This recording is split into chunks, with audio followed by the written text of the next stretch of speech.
here. I'm the CEO and co-founder of DLA Ignite.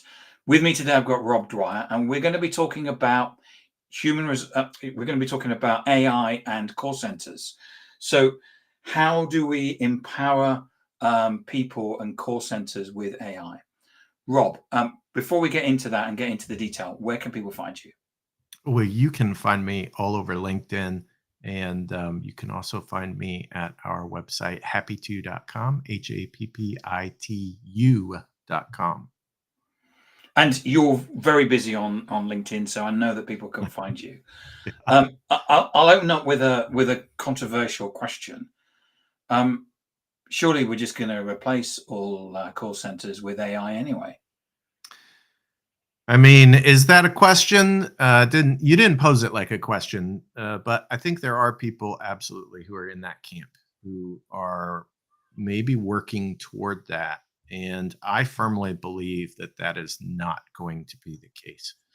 And I'll tell you why.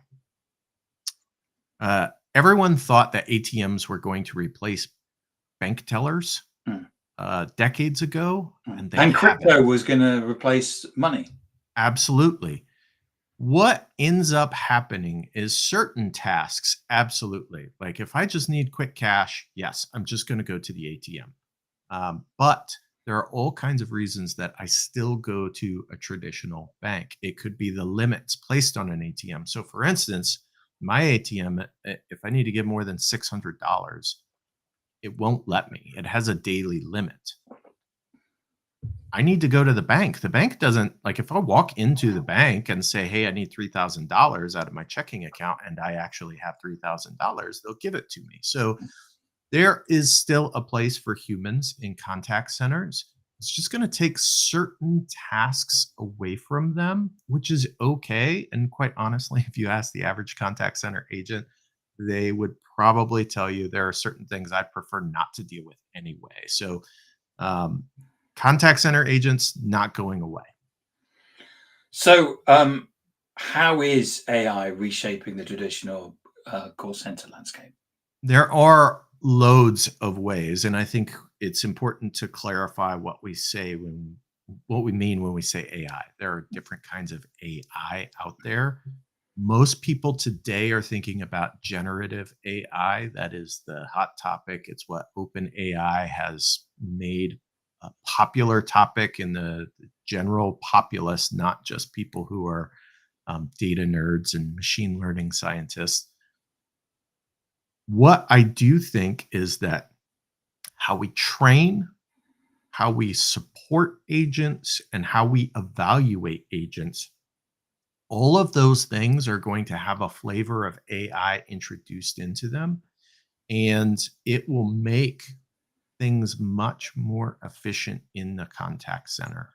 And I can give you lots of examples of that, but there are already technologies that are being put in place into contact centers that are doing these things today. It's not far off. It's literally happening today.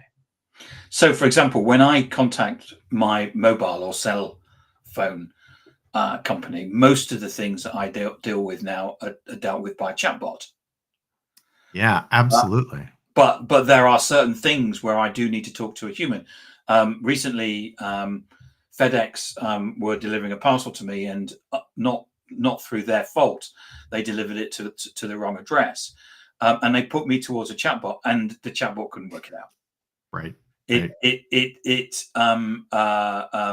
had to end up talking to a human because the person that sent it to me sent it to put the wrong address on it. So there is, there's still reason, isn't there, to talk to humans? Yeah, that problem solving capability does not yet exist in AI. And I'm not saying it won't ever exist, but I do think there is a level of confidence that we have as humans when we're interacting with other humans. We're fine with certain low level tasks being automated. So, for instance, if I'm talking to a chatbot just because I want to get your return policy, or maybe I just want to return a package. From an automated standpoint, that can work relatively well, depending on the technology that the company has in place. And I think we've become more and more comfortable with certain self-serve type of, we call it self-serve, but it's really me interacting with some type of automated system, AI or not AI, it doesn't really matter. But when things get complex, when I have a problem, that's when I want to talk to a person, and I want to feel confident that that person understands me, hears me, and is taking steps to solve whatever problem it is that I'm reaching out with. So where are you seeing AI working with agents then? I think we're seeing a few things. So I'll give you three big examples. The first one is in when we're training and onboarding agents. One of the biggest challenges, and my background is in training in the contact center. That was my first role after I was an agent. I trained. And one of the biggest challenges is just mock calls or practice calls, right? As a trainer, I want to get as much practice in as possible, but there's only one of me if I'm training. And so AI is able to step in and create realistic sounding scenarios with agents so that we can all practice at the same time. And we can master certain situations by practicing. So it feels a little bit more lifelike. I can get feedback. The next piece is agent support. So when agents are actually working with customers, there are questions that come up, and AI is able to potentially surface information that might be relevant to provide them a particular policy that someone has asked about without me having to search for it. It also supports what we call in the business after call work. So after call work is like noting an account, going into a CRM and saying, "Hey, I talked to Tim about X, Y, and Z, and this is the result of that call." AI is really good at summarizing what just happened by just listening to the call recording. So we can take that off the agent's plate to make them a little bit more efficient. And then I think the final piece, and the piece that I'm most focused on, is call quality. And this is a process that has existed in call centers for a long time, where we listen to a very tiny subset of calls. We score them partly to identify agent performance, partly to understand what's happening in the business. And the reality is, there's just never been a- enough people listening to calls and scoring them for us to get really good data out of that. And so with AI, we can score 100% of our calls, and we can do other things like sentiment analysis and understanding like what's causing people to call today that maybe wasn't happening last week. So there's just another level of data analysis that we can do that we couldn't do before because it just wasn't cost efficient. I guess it's that situation where we're able to rise up and kind of concentrate on the more detailed stuff and let AI kind of take the Absolutely. more of the stuff that we don't want to do. I mean, here's the thing, like as a supervisor, I want to be coaching. I want to help my agents perform at their best. I want to deal with their HR related issues potentially. I want to build teams and teamwork. And in some call centers, instead, as a supervisor or team leader, I'm spending most of my time listening to calls. Like that's not where I should be spending my time. Let me know what I need to work with my agents. That way I can come to you, Tim. And instead of saying, "Hey, let's listen to this call together," or "I just spent an hour listening to calls and now I only have 10 minutes with you," I can actually spend time with you. So just from a management standpoint, it's way better than what has traditionally been the case. So what tasks are you getting AI to do now, in addition to the ones that you've just mentioned? Well, there are all kinds of things. So let's talk about kind of the traditional IVR, right? I think we've all experienced an IVR.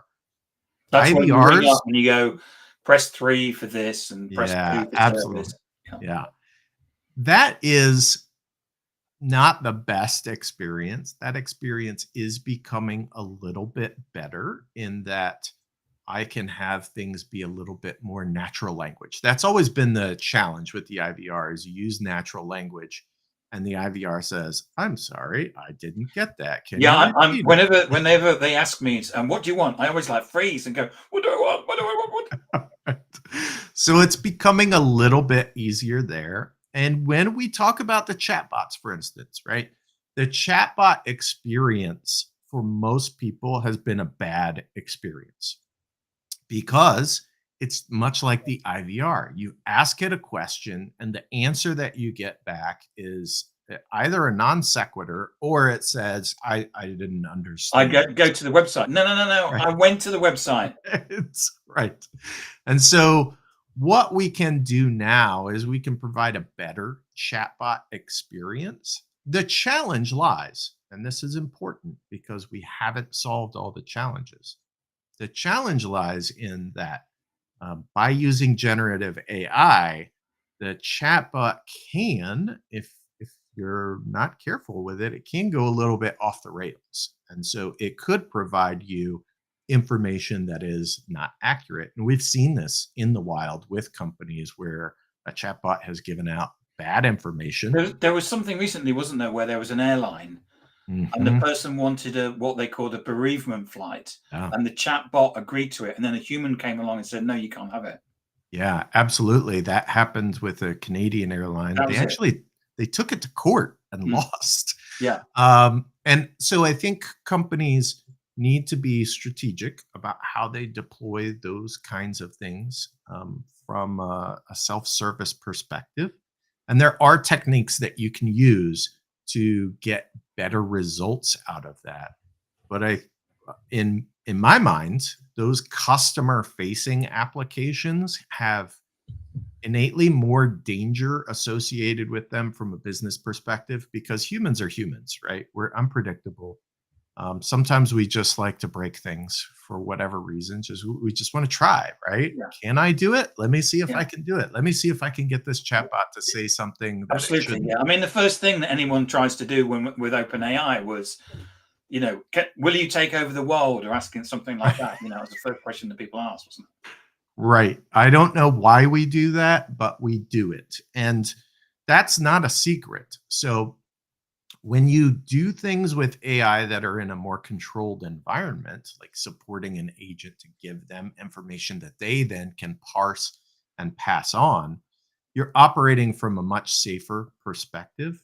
And again, it keeps a human in the loop where a human can look at something and go, "Hmm, that's not right." And instead of just repeating that to a customer, they can draw on their own experience and stop and pause, ask a question like, "Is that actually the case? Did that policy change and I didn't know about it? What's going on there?"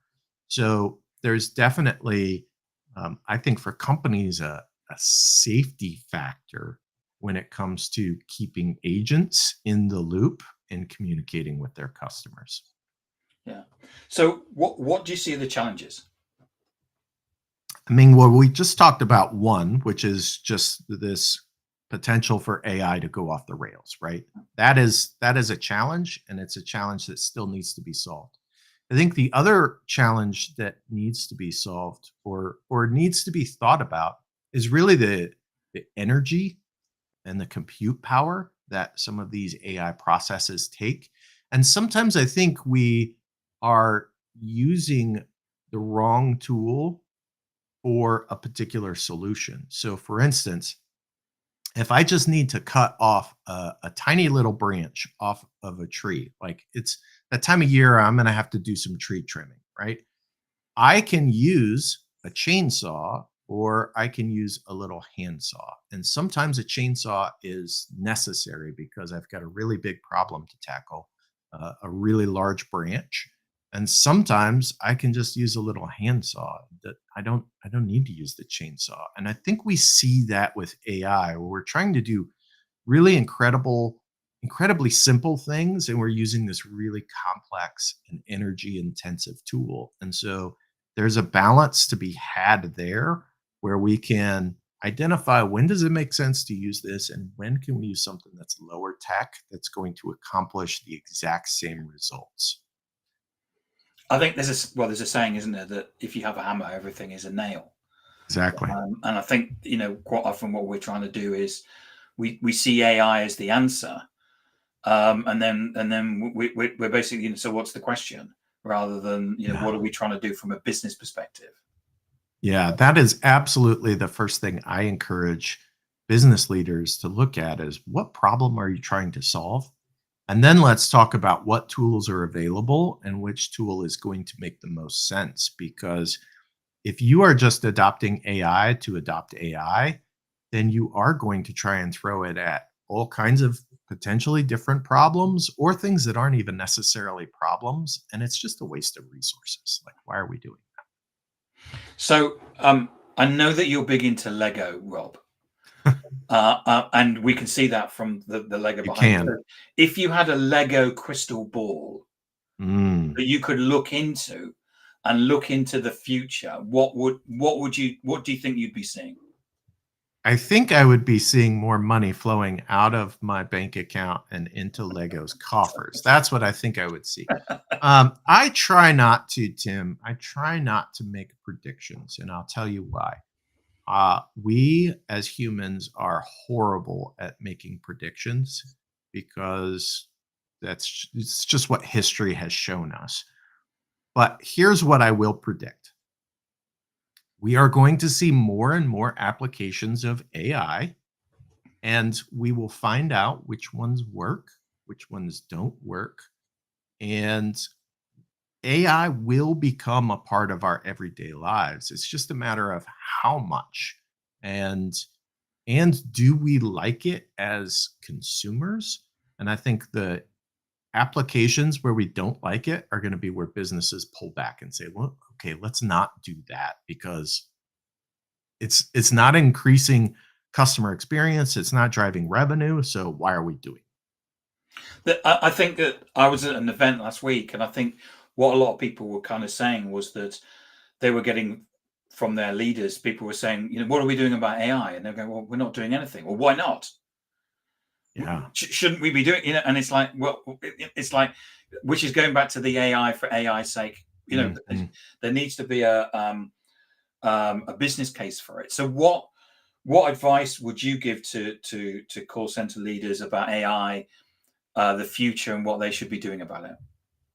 Well, I think you've just illustrated a really important thing, and that is that, look, fundamentally, AI can help you in some ways, but you need to make the business case for it first. You need to understand, what is this going to cost?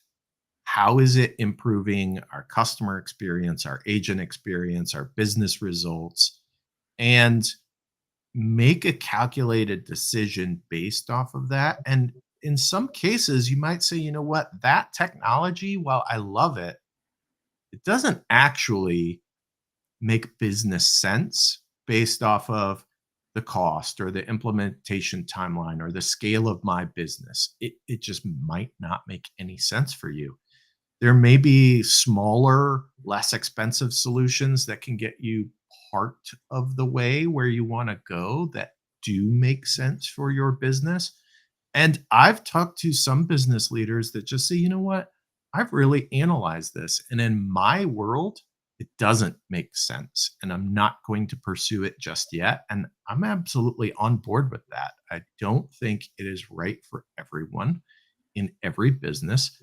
And I think every business just needs to evaluate it on their own and make really good decisions based on what's right for them, not just because I feel like I'm going to miss out on something. We've had a couple of comments, Rob. Deborah Lee Cartier basically said good afternoon, which is very good afternoon, Deborah. And LinkedIn user basically says AI for AI's sake is definitely the wrong way to go. Well said, Tim. Mhm. And I don't know whether AI user is thinking, but they said as for predictions, ding ding ding. So and by the way, AI user, the reason why your name's not coming up is in your settings in LinkedIn. You have to tell it or give it permission to basically share the information. I'm not sure it is, but that's why it's coming up. Um, So in terms of at the end of the day, Rob, it's about customer experience, isn't it? And it's about starting at the customer experience and working back. Yeah, absolutely. I think for businesses today, we have all kinds of technology available to us, right? AI, not AI. There are just so many different ways that we can solve particular challenges. And they're not right for every business. But I think savvy business leaders are looking first at what is this like for my customer? How does this support my customer? How does this make my customer more loyal, more likely to buy more from me, more satisfied when they do buy things from me? And then work their way from that. If I look at a technology and I say, well, that's probably not going to make the customer feel very good or maybe push them in another direction, then why would you implement that? And that's a good point to end on. Rob, thank you so much for coming on and talking about how we can empower call centers with AI. Remind people where they can find you. Yeah, you can find me on LinkedIn. Just search for Rob Dwyer. You'll see this ugly mug with a blue background, and send me a connection request or a follow. Either way, feel free to reach out. And the website again? It's happy2.com, HAPPITU.com. Thank you so much, Rob, for coming